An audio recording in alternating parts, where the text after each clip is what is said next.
राधे राधे। जय श्री कृष्ण। आज हम बात करेंगे महाभारत युद्ध के उस पावन भूमि की जिसे कुरुक्षेत्र कहा जाता है।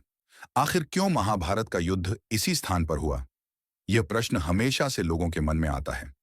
एक, कुरुक्षेत्र का इतिहास। कुरुक्षेत्र का नाम राजा कुरु के नाम पर पड़ा। राजा कुरु एक महान युग पुरुष थे जिन्होंने इस भूमि को अपनी तपस्या और परिश्रम से पवित्र किया था। ऐसा कहा जाता है कि उन्होंने यहाँ यज्ञ और तप किया था और भगवान से वरदान मांगा कि यह भूमि धर्म, तप और युद्ध की भूमि बने। यही कारण है कि कुरुक्षेत्र को धर्म क्षेत्र भी कहा जाता है। 2, महाभारत युद्ध के लिए कुरुक्षेत्र का चयन। भगवद गीता के पहले अध्याय में स्वयं भगवान श्री कृष्ण कहते हैं, धर्म क्षेत्र कुरुक्षेत्र संवेता युयुत्सव। अर्थात कुरुक्षेत्र केवल युद्ध भूमि नहीं बल्कि धर्म और अधर्म के बीच का संग्राम था। ये भूमि सत्य और न्याय की विजय की प्रतीक मानी जाती है। महाभारत के युद्ध में भगवान श्री कृष्ण ने पांडवों का मार्गदर्शन किया और यह भूमि गीता का उपदेश देने का साक्षी बनी।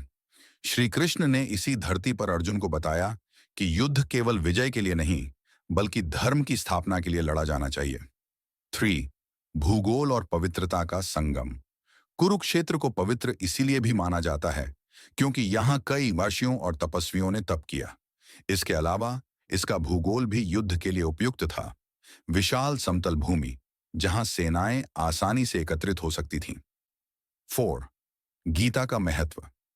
महाभारत का युद्ध केवल हथियारों का युद्ध नहीं था बल्कि यह आत्मा का युद्ध था।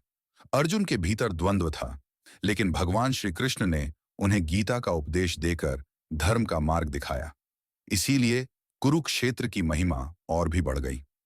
5, आज का कुरुक्षेत्र। आज भी कुरुक्षेत्र को तीर्थ स्थल माना जाता है।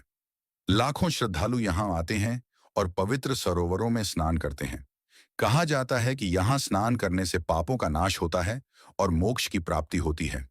महाभारत के युद्ध के लिए कुरुक्षेत्र इसलिए चुना गया क्योंकि यह भूमि धर्म और तपस्या की भूमि थी।